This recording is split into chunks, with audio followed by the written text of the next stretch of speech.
Hi, I'm Cedric, producer of the fun, frolic, and fantastic update that is Around the World in 80 Days. I'm LeMonnier, now playing the role of Phileas Fogg in Around the World in 80 Days. I ended up looking for a new project, and Around the World in 80 Days came up. They say if you want to produce a play, rent a theater, and so I had the lease and down payment on this theater that we are sitting in right now. And one thing led to another, and I had Around the World in 80 Days. It's a classic novel, and it's got a great title, because it's not just something people know, it's also something that you find at the top of the alphabet. So we're above Avenue Q and the awesome 80s prom, even Asher Lev. So there you go. The listings on how many have you seen, here we go. It says off-Broadway, Around the World in 80 Days. First one listed. I had seen the 2009 production at the Irish Repertory Theatre, so I got the bragging rights to never having had to read the script until the first day of rehearsal when we did the company read-through. And I remembered again how fun the script was. As far as like the vision for the piece, this is Jules Verne, who along with Mary Shelley and H.G. Wells formed the triumvirate of steampunk. So I had this whole idea of transforming a theater from just a basic black box and a rundown, underutilized theater, and rejuvenating it. So if we were to pan around from wall to wall, you'd have like these amazing hand-painted murals that go pretty much throughout the theater. So we got that. We installed state-of-the-art lighting. There's a surround sound system with a 1,000 watt subwoofer that you can actually feel, like rumble your seats if you sit down below. So yeah, everything that is here exists to kind of transform the audience, into this 19th century world of steampunk. Yeah, we had a scenic designer Kovac, and yeah, we kind of started with, paint the walls, and once you paint the walls, then you gotta have spectacular lighting, and once you have the lighting, then you gotta have an amazing stage to go with it. So we got 39 roles, 5 actors. Guy LeMonnier is fortunate enough to only have to play Phileas. One role. Yeah, Phileas Fogg. It's actually 4 splitting 38 roles. Yeah. Well, this was one of these things. Sometimes contract negotiations fail, and people walk away from the table.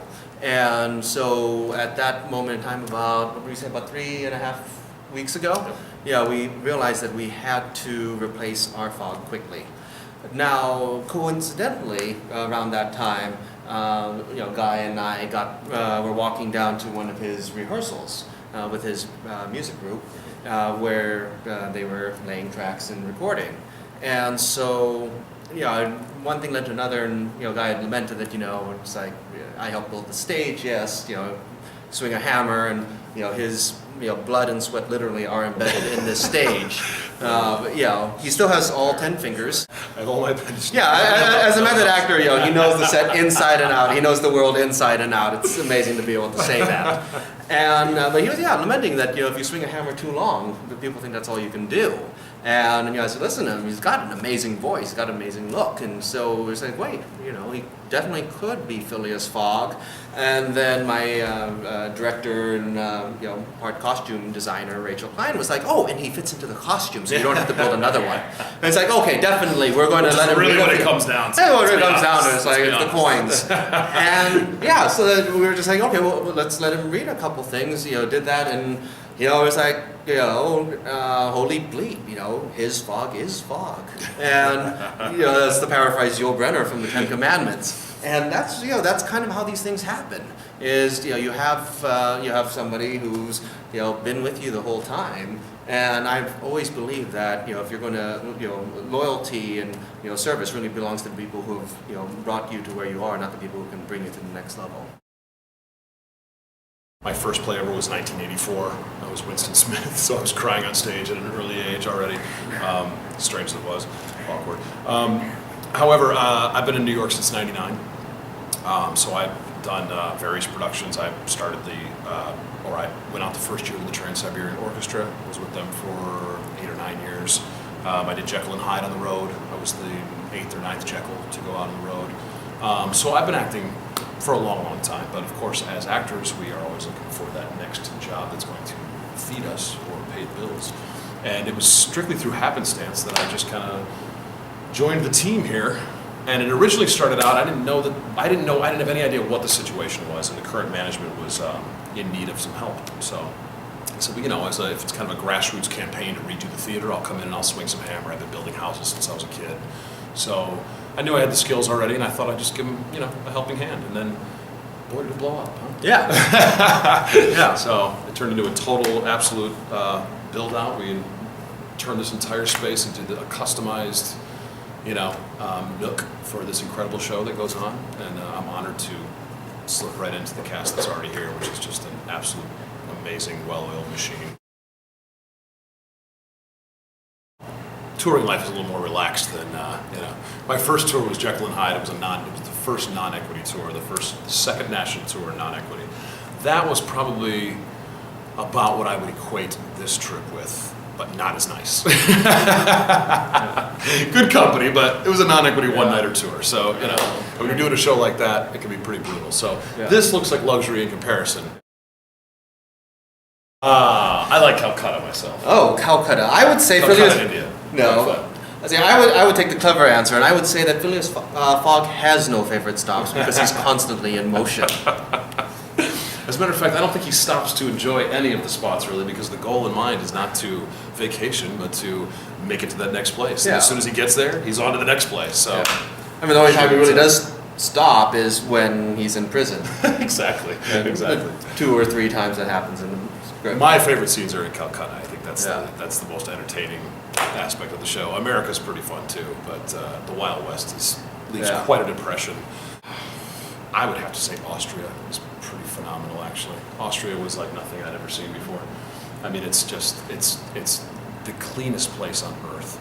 It must be. I haven't been around to that many places on the planet, but I would have to assume it's one of the cleanest places on earth. You can go miles and miles and miles on highway and never see a gum wrapper or a cigarette butt on the ground. And when you go around the station, you know how we see like truck stops on the side of the highway? They have castles. So, kind of hard not to be enamored with a place like that. That's a tough one. I have done an around the world trip You've once been before. on many I've places. added pages to my passport.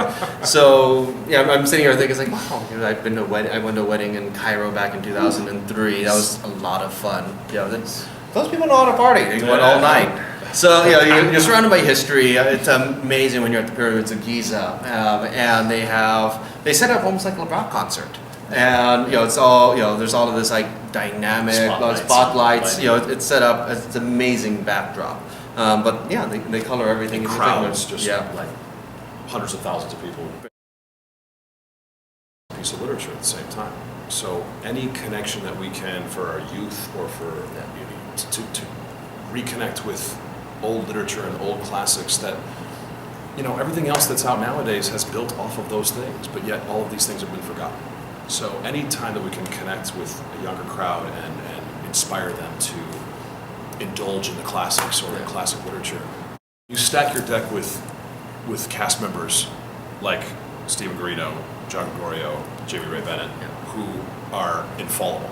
Like, the beauty of this process for me, having done like 3 rehearsals and jumping in, is that I don't need to worry about that so much. Do you know what I mean? These guys are going to carry me. They're going to cover me. And not that I want to rely on that, but my opening night was a mixture of nerves and calm at the same time. I was like, okay, it's going to be what it's going to be. And I feel definitely secure that I have a life jacket or a parachute or however you want to call it in this cast. This is a tight-knit package, 2 hours, and its sole purpose is to entertain. It's not indulgent in any way. It's not gratuitous in any way. It's strictly here for the audience, and it's done in such an unconventional way. You have it's a great show. It's a wonderfully entertaining show, and it just moves so very quickly that it's truly 2 hours that flashes by, even on stage. Our website is at www.aroundtheworldinnyc.com, and all of our Facebook and Twitter is ATWinNYC. So Around the World in 80 Days is here at the New Theater at 45th Street, and it is an open-ended run, and we are running for years. Thank you very much. Spotlight.